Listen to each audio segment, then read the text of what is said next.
ஒரு கிராமத்துல கிஷோர்னு பேர் கொண்ட ஒரு ஏழை மனிதன் இருந்தாரு. கிஷோர் காலங்காத்தால தன்னோட வேலைக்கு போக புறப்பட்டுக்கிட்டு இருந்தாரு. அப்பதான் அவருடைய மனைவி சம்பா அவர்கிட்ட சொன்னாங்க, என்னங்க, வீட்ல மளிகை சாமான்லாம் முடிஞ்சு போச்சு. சாயங்காலம் நீங்க வீட்டுக்கு வரும்போது அரிசி பருப்பு மாவெல்லாம் வாங்கிட்டு வாங்க. கடவுள்கிட்ட வேண்டிக்கோ சம்பா, இன்னைக்கு எனக்கு நல்ல சவாரி கிடைக்கணும்னு வேண்டிக்கோ. நான் உங்ககிட்ட எத்தனை தடவை தான் சொல்றது, நீங்க உங்களுடைய இந்த யானையை வித்துட்டு புதுசா ஏதாவது வியாபாரம் தொடங்கலாம் இல்லைங்க. இல்ல சம்பா, இந்த யானை எங்க அப்பாவோட அடையாளம். ஆனா இப்படிப்பட்ட அடையாளத்தினால என்ன பிரயோஜனம்? கடைசியில சாப்பிட சாப்பாடு கூட இல்லாம பட்டினியா சாக வேண்டியதுதான். நீ உன்னோட மனசுல இந்த மாதிரி யோசிக்க வேண்டிய அவசியமே கிடையாது. எல்லா கெட்டதுக்கு அப்புறமும் ஒரு நல்லது இருக்கு. இப்படி சொல்லிட்டு கிஷோர் தன்னோட வீட்டை விட்டு கிளம்பி போனாரு. அவர் தன்னோட யானை மேல உட்காந்து கொஞ்ச தூரம் தான் போயிருப்பாரு. அப்பதான் கிராமத்து தலைவர் அங்க வந்தாரு. கிஷோரை பார்த்து சொன்னாரு, கிஷோர், உன்னோட இந்த யானையை வச்சு உனக்கு என்ன பயன் இருக்கு? எனக்கு எதுவும் புரியலையே தலைவரே.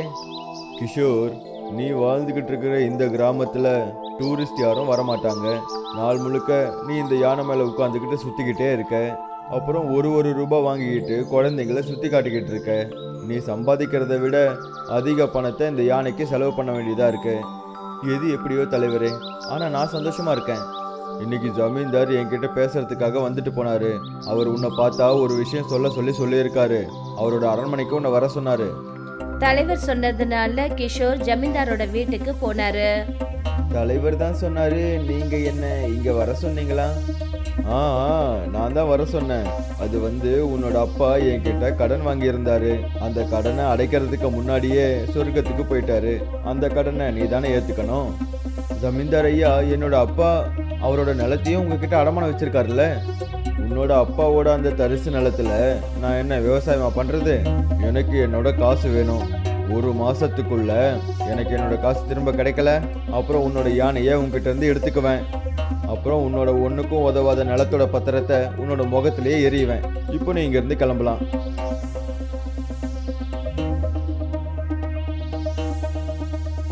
அட ரத்தன், நீ என்ன திடீர்னு? ஏன் மாமா, நான் என்னோட தங்கச்சி வீட்டுக்கு வரக்கூடாதா? அட இல்லை ரத்தன், அப்படிலாம் ஒரு விஷயமும் இல்லை. திடீர்னு உன்னை பார்த்தேன்ல, அதனால தான் அப்படி கேட்டேன். என்ன விஷயம் மாமா? உங்கள் முகம் எதுக்காக வாடி போயிருக்கு? உங்ககிட்ட என்னன்னு சொல்கிறது? அப்பா ஜமீன்தார்கிட்ட கொஞ்சம் பணம் கடன் வாங்கியிருந்தாரு. அதுக்கு பதிலாக எங்கள் நிலத்தை அவர்கிட்ட அடமானமும் வச்சுருந்தாரு. இன்னைக்கு ஜமீன்தார் என்னை கூப்பிட்டுருந்தாரு. அப்புறம் எங்கள் அப்பாவோட கடனை நான் தான் அடைக்கணும்னு சொல்கிறாரு. ஒருவேளை நான் ஒரு மாதத்துக்குள்ள அவரோட கடனை திருப்பி கொடுக்கலன்னா அவர் என்னோட யானையை, அதாவது எங்கள் அப்பாவோட கடைசி அடையாளத்தை பறிச்சுக்குவேன்னு சொல்கிறாரு. எனக்கு தெரிஞ்ச வரைக்கும் ஒரு விஷயமாமா, நீங்கள் எப்பவும் தைரியத்தை விடக்கூடாது. நீங்கள் போய் நிம்மதியாக தூங்குங்க. நாளைக்கு காலையில் விடிஞ்ச உடனே இதை பற்றி நம்ம யோசிக்கலாம். ரத்தன் சொன்னதை கேட்டுட்டு கிஷோர் முகத்துல சிரிப்பு வந்தது. அடுத்த நாள் ஜமீன்தார் கிட்ட தலைவர் என்ன சொன்னாருன்னா, ஜமீன்தார் சார், கிஷோர் உங்களை பார்க்க வந்திருந்தானா? ஆ ஆ வந்திருந்தான் தலைவரே. நீங்கள் என்ன சொன்னீங்களோ அதே மாதிரி தான் நானும் சொன்னேன். ரொம்ப நல்ல வேலை பண்ணீங்க ஜமீன்தார் ஐயா. உங்களுக்கு ஒரு விஷயம் தெரியாது, அவன்கிட்ட ஒரு யானை இருக்குல்ல, அதுக்கு மார்க்கெட்டில் எவ்வளோ விலை போகுதுன்னு தெரியுமா? இங்கே பாருங்க தலைவரே, நீங்கள் சொன்னதுனால நான் அவன்கிட்ட ஒரு மாதம் டைம் இருக்குன்னு சொல்லிட்டேன். ஆனால் ஒருவேளை அவன் அந்த ஒரு மாதத்துக்குள்ளே அவங்க அப்பாவோட கடனை என் முகத்தில் எரிஞ்சிட்டான்னா அப்புறம் என் கையை விட்டு அவங்க அப்பாவோட அந்த நிலமும் என் கையை விட்டு போயிடும். அதை வச்சுக்கிட்டு தான் நான் எல்லா வருஷமும் லட்சக்கணக்கில் சம்பாதிக்கிறேன். கவலைப்படாதீங்க ஜமீன்தார் சார், எனக்கு முழு நம்பிக்கை இருக்குது. இந்த ஒரு மாதத்துக்குள்ள அவனால் கடனை திருப்பி கொடுக்க முடியாது. ஏன்னா அவன் எவ்வளோ சம்பாதிக்கிறான். நான் சில விஷயம் கேள்விப்பட்டிருக்கேன். சில நேரங்களில் அவன் வீட்டில் அடுப்பே பற்ற வைக்கிறது இல்லையா. நான் உங்களுக்கு இன்னும் லாபம் வர மாதிரி எல்லாத்தையும் பண்ணுறேன். இப்படி சொல்லிட்டு தலைவர் அந்த இடத்த விட்டு போயிட்டாரு. இங்க ரத்தன் தன்னுடைய மாமா கிஷோர் கிட்ட என்ன சொன்னாருன்னா, மாமா, எனக்கு ஒரு டாபா இருக்கு, நீங்கள் ஏன் அங்கே வேலை செய்யக்கூடாது? இல்லை ரத்தன், என்னால் என் கிராமத்தை விட்டு வெளியே வர முடியாது. மாமா, நீங்கள் ஏன் புரிஞ்சிக்க மாட்டீங்க? உங்களோட கிராமம் அழகான மலைகளுக்கு நடுவில் இருக்குது. இருந்தாலும் இங்கே டூரிஸ்ட்டுங்க வர மாட்டேங்கிறாங்க. உங்கள் யானையை வச்சு இந்த கிராமத்தில் எந்த பயனும் கிடையாது. நீ கவலைப்படாத ரத்தன், நான் ஏதாவது ஒரு வழியை கண்டுபிடிப்பேன். ரத்தன் அந்த இடத்த விட்டு போயிட்டாரு. அப்புறம் ராத்திரி முழுக்க கிஷோர் பெரிய யோசனையில இருந்தாரு. கிஷோரோட மனைவி சம்பா கிஷோர் கிட்ட சொன்னாங்க, இப்ப நீங்க என்னங்க பண்ண போறீங்க? அப்படி ஒரு மாசத்துக்குள்ள ஜமீன்தார் கிட்ட வாங்கின பணத்தை குடுக்கலன்னா அதுக்கப்புறம் அவரு உங்க அப்பா ஞாபகமா வச்சிருக்கிற அந்த யானையையும் பிடிங்கிடுவாரு. நீங்க அது மேல உங்க உயிரையே வச்சிருக்கீங்கங்க. இந்த விஷயத்தை நினைச்சாதான் எனக்கு கவலையா இருக்கு சம்பா. எனக்கு எந்த விஷயம் புரிய மாட்டேங்குதுன்னா, எங்க அப்பா அடமானம் வச்ச நிலத்தை ஜமீன்தார் எதுக்காக தரிசு நிலம்னு சொல்லிட்டு இருக்காரு? நிச்சயம் நம்ம ஊர் தலைவர் தான் அவர்கிட்ட ஏதாவது சொல்லி அவரை ஏத்தி விட்டு இருக்கணும். உங்க நிலத்தினால அவருக்கு லட்சக்கணக்கில் லாபம் வருதுங்க. நாம இப்படி பண்ண என்னங்க? அவருக்கு கொடுக்க வேண்டிய பணத்தை எப்படியோ திருப்பி கொடுத்துட்டு உங்களோட நிலத்தை நீங்க திருப்பி வாங்கிடலாம்ல.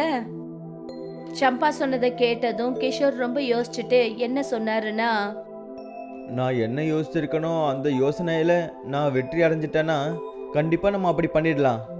அது எப்படிங்க? நாளைக்கு சொல்றேன். மறுநாள் காலையில கிஷோர் காட்டுக்கு போய் நிறைய மரங்களை வெட்டி கொண்டு வந்தாரு.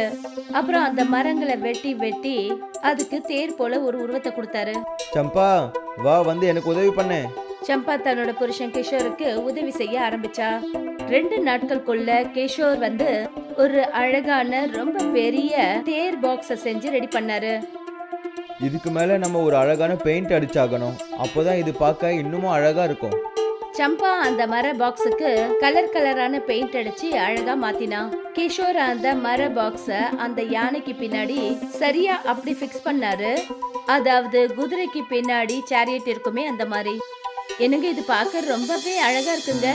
இது மூலமா நீங்க உங்க யானைய வச்சு குதிரை வண்டிக்கான வேலைய கூட நீங்க செய்யலாம். நம்மளோட வருமானமும் அதிகமாயிடும். உண்மையிலேயே உங்களோட மூளை டக்கரான மூளைங்க. இல்ல சம்பா, என்னோட மனசுல வேற ஒரு விஷயம் தான் ஓடிட்டு இருக்கு. எப்போ ரத்தன் அவனோட டபாவில் வந்து வேலை செய்ய சொல்லி எனக்கு கேட்டானோ அப்போதான் என்னோட மனசுக்குள்ள ஒரு யோசனை வந்துச்சு. ஏன் நம்ம யானையை வச்சு இந்த மாதிரி ஒரு பாக்ஸை வச்சு நகரக்கூடாது? அப்புறம் ஒரு நடமாடும் டாபா ஓப்பன் பண்ணலாம். இப்போலாம் ரொம்பவே அவசரமான உலகம். அப்புறம் ஜனங்க எல்லாரும் புதுசாக ஏதாவது பண்ணணும்னு தானே நினைக்கிறாங்க. நீங்க உண்மையிலேயே ரொம்ப சரியா சொல்றீங்க. கிஷோர் தன்னுடைய யானை வண்டியை எடுத்துக்கிட்டு ரத்தனோட கிராமத்துக்கு போயிட்டாரு. ரத்தன் உண்மையிலேயே அதிர்ந்து போய் கிஷோரை பார்த்து என்ன சொன்னாருன்னா, அடேங்கப்பா மாமா, நீங்க அற்புதம் பண்ணிட்டீங்களே. இது பார்க்கவே ரொம்பவே அழகா இருக்கு. நீங்க மாட்டு வண்டிக்கு பதிலா யானை வண்டியை செஞ்சிட்டீங்களே. நீ எனக்கு உதவி பண்ண நினைச்சல ரத்தன். நான் என்ன சொல்றேன்னா, நீ உன்னோட டாபாவில இருந்து சில நல்ல உணவுகளை சமைச்சு கொடு. நான் நீ சமைச்சு கொடுத்த உணவுகளை என்னோட இந்த யானை வண்டியில வச்சு விற்பேன். சாயந்தரத்துக்குள்ள எவ்வளோ வருமானம் வருதோ பாதி பாதியா பிரிச்சுக்கலாம். அட மாமா, உங்களோட யானை ரெஸ்டாரண்ட் ஐடியா செம்மையா இருக்கு. அப்புறம் நான் வெறும் சாப்பாடு மட்டும் செய்ய மாட்டேன். அதுக்கு பதிலாக உங்களோட இந்த யானை ரெஸ்டாரண்ட்ல உட்காந்துக்கிட்டு அந்த சாப்பாட்டை மக்களுக்கு பரிமாறியும் கொடுக்குறேன். ரத்தன் தன்னோட கையால சுவையான பதார்த்தங்களை செஞ்சாரு. அப்புறம் ரொம்ப அழகா ரத்தனோட யானை வண்டியில அழகு பண்ணி வச்சாரு. கிஷோர் ரத்தனை உட்கார வச்சுக்கிட்டு யானைய கொண்டுகிட்டு புறப்பட்டாரு. அவர் கொஞ்ச தூரம் தான் போயிருப்பாரு. அப்பதான் அங்க ஒரு பஸ் நின்றுட்டு இருக்கிறத பார்த்தாரு. பஸ்ஸோட கண்டக்டர் கிஷோர் கிட்ட வந்து என்ன சொன்னாருன்னா, அட என்னப்பா, உங்களோட யானை வண்டியில இருந்து ரொம்ப அருமையான வாசனை வருதே. கண்டக்டர் சார், இது ஒரு விதமான டாபா. நீங்க விருப்பப்பட்டா இதுல வந்து சாப்பாட்டையும் சாப்பிட்டு பார்க்கலாம். அப்புறம் உங்களோட பயணிகளையும் இங்க கூட்டிட்டு வந்து அவங்களுக்கும் சாப்பாடு கொடுக்கலாம். கண்டக்டர் அவரு வண்டியில வந்த பயணிகளை அங்க கூட்டிட்டு வந்தாரு. அப்புறம் அவங்க எல்லாரும் உள்ள உட்கார்ந்து அந்த உணவை ரொம்ப சந்தோஷமா சாப்பிட்டாங்க. ஒரு பயணி ரொம்ப சந்தோஷத்தோட சொன்னாரு, ரொம்பவே சுவையான உணவு, சந்தோஷமா இருக்கு. முதல்ல இந்த மலைக்காட்டுக்குள்ள எப்போ பஸ் ரிப்பேர் ஆச்சோ பல மணி நேரமா பசியோட இருக்கும். இப்போ இந்த பிரச்சனையும் தீர்ந்து போச்சு. நான் இதில் என்னோட மொபைல் நம்பரும் எழுதியிருக்கேன் சார். உங்களுக்கு எப்போ கூப்பிடணுன்னாலும் நீங்கள் எனக்கு உடனே ஃபோன் பண்ணுங்க. நான் உடனே உங்ககிட்ட வந்துடுறேன். கொஞ்ச நாள்லயே கிஷோரோட யானை வண்டி டாபா அக்கம் பக்கம் ஊருங்கள்ல ரொம்ப பிரபலமாயிடுச்சு. அப்புறம் ரொம்ப தூரத்துல இருந்தெல்லாம் பயணிகள் யானை வண்டி டாபாவில உட்காந்து அந்த சுவையான சாப்பாடு சாப்பிடறதுக்காக மட்டுமே கிஷோரோட கிராமத்துக்கு வந்தாங்க. நீங்க உண்மையிலேயே ரொம்ப அற்புதம் பண்ணிட்டீங்க.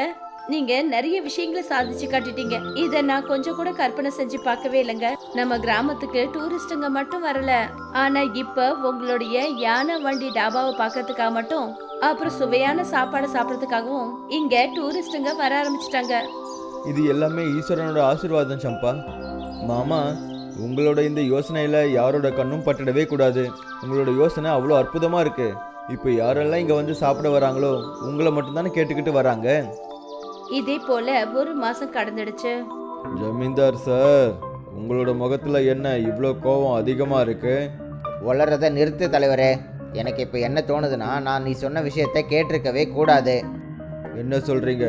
அட, உங்களுக்கு ஒரு விஷயம் தெரியுமா? இன்னைக்கு கிராமத்து ஜனங்க உங்கள் பேரையும் என் பேரையும் சொல்கிறதுக்கு பதிலாக அந்த கிஷோர் பேரை தான் பெருமையாக பேசிகிட்டு இருக்காங்க. அட, தூரத்தில் இருந்தெல்லாம் டூரிஸ்ட்டுங்க அவனோட பேரை மட்டும் கேட்டுக்கிட்டு இங்கே வந்துட்டு இருக்காங்க. அப்புறம் இது எல்லாமே இந்த ஒரு மாதத்தில் நடந்துச்சு தலைவரே. ஒரு மாதத்துக்கு முன்னாடி வரைக்கும் கிஷோர் பேர் வேறு யாருக்குமே தெரியாது.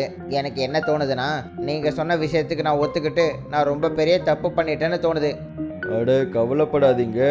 அவன் பேரை கேட்டுக்கிட்டு இங்கே வராங்கன்னா அதுக்கு அர்த்தம் இது கிடையாது. அவன் அவ்வளோ பெரிய பணக்காரன் ஆயிட்டான்னு அர்த்தம் இல்லை. அவனோட அப்பாவோட கடனை அடைச்சிட்டான். பாருங்க, அவன் வாயை மூடிக்கிட்டு வருவான். அப்புறம் சொல்லுவான், ஜமீன்தார் சார், என்னால் கடனை திருப்பி கொடுக்க முடியலை. அப்போ நீங்கள் அவனோட யானையை அவன்கிட்ட இருந்து பறிச்சிடுங்க. இப்போ அந்த யானை ஒரு யானை ரெஸ்டாரண்ட்டாக மாறி இருக்குல்ல, உங்களுக்கு இப்போ டபுள் ப்ராஃபிட் தானே. ஆனா கிஷோர் சில கிராமத்து ஜனங்களை கூட்டிக்கிட்டு அந்த இடத்துக்கு வந்தாரு. அப்படியெல்லாம் எப்பவும் நடக்காது தலைவரே. நீங்கள் கண்டிருக்கிற கனவு எல்லாமே பாதியில் தான் முடிய போகுது. நீ இப்போ என்னதான் சொல்ல வர? கிஷோர் தன்னோட பாக்கெட்ல இருந்து பணக்கட்டை எடுத்தாரு. ஜமீன்தாரோட முகத்துல தூக்கி அடிச்சாரு. நீ ஏன் இப்படி மோசமாக நடந்துக்கிற கிஷோர்? நான் ஒன்றும் மோசமாக நடந்துக்கல ஜமீன்தார். கடனை திருப்பி கொடுக்குற என்னோட ஸ்டைலே இப்படி தான் இருக்கும். இப்போ சீக்கிரமாக எங்கள் அப்பாவோட வயல் பேப்பரை என்கிட்ட திருப்பி கொடுத்துருங்க. நீங்கள் அப்படி தானே எனக்கு வாக்கு கொடுத்தீங்க. நான் அப்படி ஒன்றும் உனக்கு எந்த வாக்குமே கொடுக்கலையே. கொஞ்ச நேரத்துக்கு முன்னாடி நீங்களும் தலைவரும் பேசிகிட்டு இருந்த விஷயத்த எல்லாத்தையும் இந்த கிராமத்து ஜனங்க கேட்டுட்டாங்க. இங்கே இருக்கிறவங்க எல்லாருக்கும் கோபம் வந்து ஏதாவது பண்ணுறதுக்கு முன்னாடி என்னோட நிலத்து பேப்பரை என்கிட்ட திருப்பி கொடுங்க. ஜமீன்தார் அவங்க எல்லாருடைய முகத்தையும் பார்த்துட்டு ரொம்ப பயந்துட்டாரு.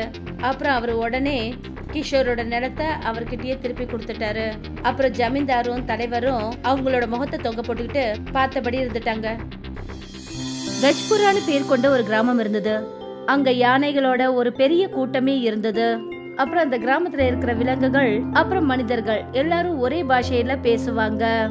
அந்த யானை கூட்டத்துக்குள்ள கோலுன்னு பேர் கொண்ட ஒரு குட்டி யானை தன்னோட அம்மா அனுப்பமா கூட இருக்குது.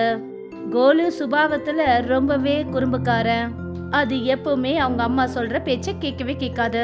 அப்புறம் அடிக்கடி தன்னோட கூட்டத்தை விட்டுட்டு எங்கேயாவது தனியா சுத்துறதுக்கு போயிடும்.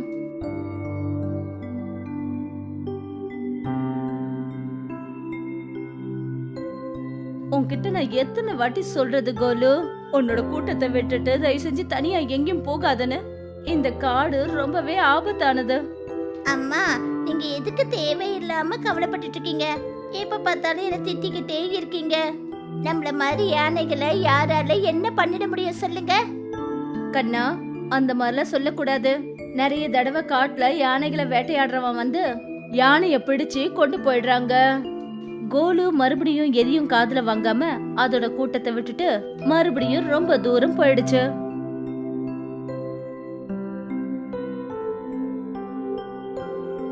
அப்புறம் ஆத்தங்கரை கிட்ட போய் அது உட்காந்துடுச்சு. அம்மா எப்ப பார்த்தாலும் என்ன திட்டிக்கிட்டே இருக்காங்க. அப்புறம் கூட்டத்தை விட்டுட்டு ரொம்ப தூரம் போக கூடாதுன்னு வேற சொல்றாங்க. நான் என்ன குழந்தையா?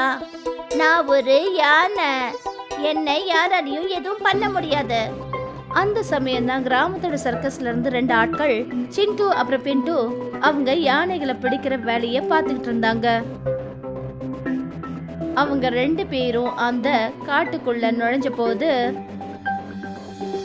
கொஞ்ச நேரத்திலேயே அவங்க நதி கரைக்கிட்ட கோலுவை பார்த்துட்டாங்க. அட பிண்டு, அங்க பாரு, ஒரு யானை குட்டி இருக்கு. பார்த்துட்டு தான் இருக்கேன். நீ கத்தாத, பொறுமையா அது பின்னாடியே போ. இன்னைக்கு நாம அதை பிடிச்சாகணும். அப்புறம் வலைய தயாரா வச்சுக்கோ. நான் சரின்னு சொன்னதும் நீ அது மேல அந்த வலைய போட்டுடு. என்ன? சிண்டுவும் பிண்டுவும் கோலுவுக்கு பின்னாடி போனாங்க. அப்புறம் வலைய ரெடி பண்ணிட்டாங்க. ஆனா அவங்க 2 பேரும் கோலு மேல அந்த வலைய போடுறதுக்கு முன்னாடி அந்த இடத்துக்கு அனுப்பமா வந்து சேர்ந்துட்டா. அப்புறம் கோலுவோட இடத்துல அது போய் முன்னாடி நின்னுடுச்சு. அப்புறம் சிண்டுவும் பிண்டுவும் அனுப்பமாவை வலை போட்டு பிடிச்சாங்க. சின்ன யானையை விட பெரிய யானை தான் நமக்கு நல்லது. அம்மா, அம்மா வேண்டாம். அவங்கள விட்டுடுங்க, விட்டுடுங்க அவங்கள. இங்க இருந்து ஓடிடு கோலு. பின்னாடி திரும்பி பார்க்காம ஓடு. உன்னோட உயிரை காப்பாத்திக்க. ஓடிடு, ஓடு கோலு, ஓடு. கோலு அழுதுகிட்டே அந்த இடத்த விட்டு ஓடுச்சு. கோலு கிராமத்து பாதையில ஓட ஆரம்பிச்சது. அட நீ இங்க என்ன பண்ணிட்டு இருக்க? நீங்க யானைங்க காட்டுக்குள்ள தானே இருப்பீங்க. கோலு எந்த ஒரு பதிலும் சொல்லாம அழுதுகிட்டே இருந்தது.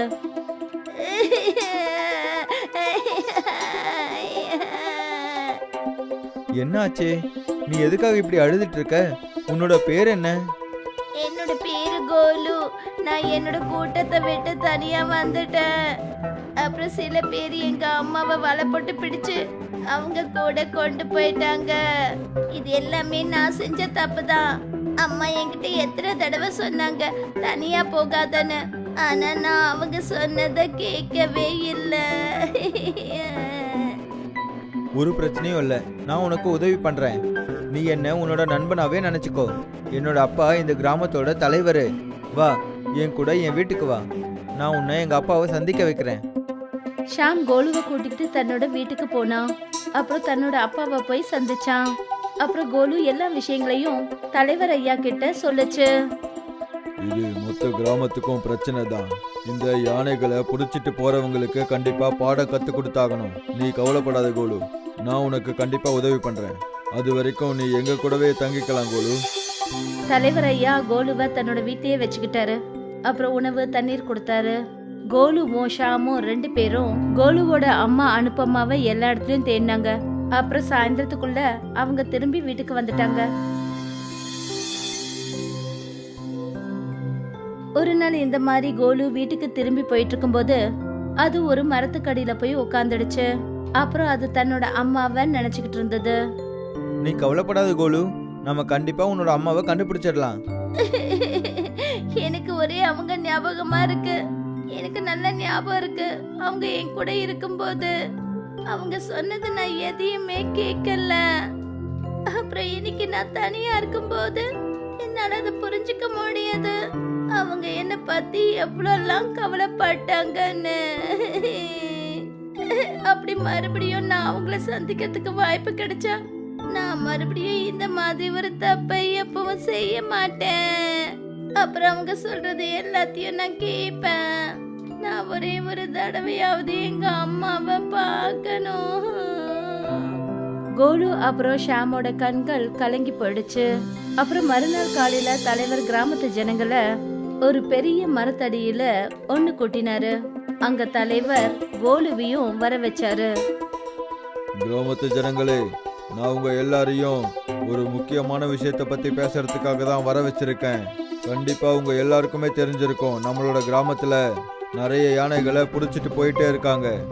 நாம இந்த பிரச்சனைக்கு கண்டிப்பா ஏதாவது ஒரு தீர்வை கண்டுபிடிக்கணும். என்கிட்ட இப்போ யானையோட ஒரு சின்ன குழந்தை இருக்கு. இதோட பேரு கோலு. சில முட்டாள்கள் இதோட அம்மா அனுப்பம்மாவையும் புடிச்சிட்டு போயிட்டாங்க. நான் கிராமத்து ஆளுங்க கிட்ட ஒரு விஷயம் சொல்லிக்கிறேன். ஒருவேளை நீங்க யாராவது இதோட அம்மாவை பாத்தீங்கன்னா உடனே எனக்கு செய்தியை சொல்லுங்க. அந்த கிராமத்து ஜனங்கக்குள்ளதான் சுபாஷ்னு ஒரு ஆளு நின்னுட்டு இருந்தாரு. அவர் தலைவர் சொன்னதை கேட்டுட்டு சொன்னாரு. தலைவரே, நமக்கு என்ன பிரச்சனைகள் கம்மியா இருக்கா? இப்போ நம்ம யானைகளோட பிரச்சனைகளையும் தீர்க்கணுமா என்ன? நான் சொல்றத கேளுங்க. நீங்க இந்த யானையை பத்தி மறந்துடுங்க. அப்புறம் இந்த சின்ன யானையை காட்டுக்குள்ள தூக்கிட்டு போய் விடுங்க. நாம எதுக்காக காட்டோட பிரச்சனையை நம்ம தலையில தூக்கி போட்டுக்கணும்? நீ எதுக்காக இப்படி பேசுற சுபாஷ்? உன்னோட மனசுல கொஞ்சமாவது மனசாட்சி இருக்கா இல்லையா? இந்த யானையோட சின்ன குட்டி அதோட அம்மாவை தொலைச்சிட்டு நிக்குது. இதுக்கு உதவி பண்றது கண்டிப்பா நம்மளோட கடமை. அப்புறம் இயற்கையை காப்பாத்துறது நம்மளோட தர்மம். இத கேட்டதும் சுபாஷ் அந்த இடத்த விட்டு போயிட்டாரு. அப்புறம் யாருக்கும் தெரியாம போய் சிண்டு அப்புறம் பின்ட்டுவை பார்த்தாரு. அப்புறம் சிண்டுவும் பின்ட்டுவும் அனுப்பம்மாவை கட்டி போட்டு வச்சிருந்தாங்க. கவனமா கேளுங்க. சிண்டு, பின்ட்டு, தலைவரே இந்த யானையை தேடுற வேலையில இறங்கி இருக்காரு. இன்னைக்கே கிராமத்துல கூட்டத்தை கூட்டி இந்த விஷயத்தை பத்தி தான் பேசிக்கிட்டு இருந்தாங்க. அதுல இந்த யானையோட குட்டி கோலுவும் இருந்துச்சு. அது இப்போ கிராம தலைவரோட வீட்டுல தான் தங்கி இருக்குன்னு எல்லாரும் சொல்றாங்க. கண்ணா, என்னோட கண்ணா, நீ நல்லா தானே இருக்க? நல்லா தான் இருக்கு. அதனால தான் அது எங்க விஷயத்துல பிரச்சனை பண்ணுது. நீ எதுக்கும் கவலைப்படாத சுபாஷ். இந்த யானையும் இங்க ஆரோக்கியமா தான் இருக்கு. சரியா சொல்ற சிண்டு. இந்த இடத்த பத்தி யாருக்கும் எதுவும் தெரியாது. அப்புறம் இந்த யானையும் நம்மளோட சர்க்கஸ்ல வேலை செய்யறதுக்கு தயாரா இருக்கு. நிஜமாவா? ஆனா ஒரே ஒரு கண்டிஷன் இருக்கு. நம்மளால இதோட குட்டிக்கு எந்த ஒரு பிரச்சனையும் வரக்கூடாதான். நீ இந்த சர்க்கஸில் உன்னோட வித்தைகளை நல்லா காட்டினா, ஏன்னா இந்த சர்க்கஸில் எனக்கும் ஒரு பெரிய பங்கு இருக்கு. இப்படி சொல்லிட்டு சுபாஷ் அங்கிருந்து தன்னோட வீட்டுக்கு போயிட்டாரு. அப்புறம் இன்னொரு பக்கம் கிராமத்து ஜனங்க எல்லாரும் அனுபமாவை தேடுறதுல ஈடுபட்டாங்க. ஆனா அது எங்கேயுமே கிடைக்கல. அப்புறம் சில மாசங்களுக்கு அப்புறம் ஒரு நாள் தலைவர் வீட்டுக்கு வந்து கோலு கிட்ட சொன்னாரு, இங்க பாருப்பா, என்ன மன்னிச்சிடு. நான் மொத்த கிராமத்துலயும் தேடி பார்த்துட்டேன், ஆனா இதோட அம்மாவை எங்கேயுமே காணவே இல்லை. ஆனா உன்னோட அந்த யானை கூட்டம் கண்டிப்பா கிடைச்சிடும். நல்ல விஷயம் என்னன்னா, நீ போய் உன்னோட கூட்டத்துல சேர்றது தான் நல்லது. இல்லப்பா, கோலு நம்ம கூட தான் இருக்க போறான். அது நம்ம வீட்டுல ஒரு ஆளா மாறிடுச்சு. கோலு நம்ம வீட்டுல ஒருத்தன்றது உண்மையான விஷயம்தான், ஆனா அதோட கூட்டத்தை போய் சேர்றது தான் ரொம்பவே முக்கியமான விஷயம். நீங்க சரியா தான் சொல்றீங்க தலைவர் ஐயா. அப்புறம் நானும் எவ்வளவு நாளைக்கு தான் உங்க கூடவே இருந்து உங்களுக்கு சுமையா வாழ முடியும்? ஒரு விஷயத்தை ஞாபகம் வச்சுக்கோ கோலு, நீ எப்பவுமே எங்களுக்கு ஒரு சுமை கிடையாது. நீயும் எங்களோட குடும்பத்துல ஒரு ஆளு தான். மறுநாளே தலைவர் கோலு அப்புறம் ஷாம் புறப்பட்டு போனாங்க. ஆனா போற வழியில கோலு சர்க்கஸோட ஒரு நோட்டீஸ சுவர்ல அங்க ஒட்டி இருந்தத பார்த்தான். அதுல அனுபமாவோட போட்டோ இருந்தது. தலைவர் ஐயா, இத பாருங்க. இது என் அம்மாவோட போட்டோ. இவங்க இந்த சர்க்கஸ் நோட்டீஸ்ல இருக்காங்க. நகரு, நானும் அதை பாக்குறேன். அதுல ஒரு யானை இருக்குல்ல, அதுதான் உன்னோட அம்மாவா? ஆமாங்க தலைவர் ஐயா. அப்பா, இந்த சர்க்கஸ்க்காக விளம்பரம் பண்ணிருக்காங்கல்ல, இதுல கண்டிப்பா சர்க்கஸ் எங்க நடக்குதுன்னு போட்டிருப்பாங்க. இதுல சர்க்கஸ் எங்க நடக்குதுன்னு தெளிவா போட்டிருக்கு. வா, நம்ம சீக்கிரமா வீட்டுக்கு போகலாம். தலைவர் ஐயா வீட்டுக்கு திரும்பி போய் சில ஆட்கள்ல ஒண்ணு சேர்த்தாரு. அப்புறம் இன்னொரு பக்கம் சுபாஷ், சிண்டு அப்புறம் பிண்டு யானைய அறிமுகப்படுத்துறதுக்கு ரெடியா நின்றுட்டு இருந்தாங்க. ஏய் யானையே, உன்னோட வேலையை நீ சிறப்பாக செய்யணும். கவனமாரு. ஏதாவது ஒரு தப்பு நடந்தாலும் அதால் உனக்கு தான் பெரிய பிரச்சனை வரும்னு புரிஞ்சுக்கோ. நீங்கள் எதுக்கும் கவலைப்படாதீங்க. நாங்கள் இதுக்கு நல்ல ட்ரைனிங் கொடுத்துருக்கோம். அந்த தலைவர் நிலைமை என்னாச்சு சுபாஷ்? தலைவர் அந்த சின்ன யானையை மறுபடியும் காட்டுக்குள்ளே கொண்டு போய் விட போகிறாராம். ஏன்னா இந்த யானை தான் யாருக்குமே கிடைக்கவே இல்லையே. சுபாஷ் அப்புறம் பிண்டு சிண்டு பேசிட்டு இருக்கும்போது தலைவர் ஐயா அப்புறம் கோலு, ஷாம், கிராமத்து ஜனங்க எல்லாரும் சர்க்கஸ்க்கு வந்தாங்க. அப்புறம் இவங்களோட சிரிப்பும் நின்னு போச்சு. எல்லாம் சரி, ரொம்ப சிரிச்சிட்டு இருந்தல்ல, இப்ப என்ன பண்ணுவ? தலைவரே, நீங்கள் இங்கே எங்க? என்னால நம்பவே முடியல சுபாஷ். நீ உன்னோட பேராசையால இந்த அளவுக்கு மாறிட்டியா? ஒரு குழந்தைகிட்ட இருந்து அதோட தாயவே பிரிச்சிருக்க. அதுக்காக நான் கண்டிப்பா உன்னை எப்பவும் மன்னிக்கவே மாட்டேன். தலைவரை பார்த்ததுமே சிண்டு பிட்டு அங்கிருந்து ஓடுறதுக்கு முயற்சி பண்ணாங்க. அப்ப அனுபமா அவங்க 2 பேர் முன்னாடியும் வந்து நின்னுட்டா.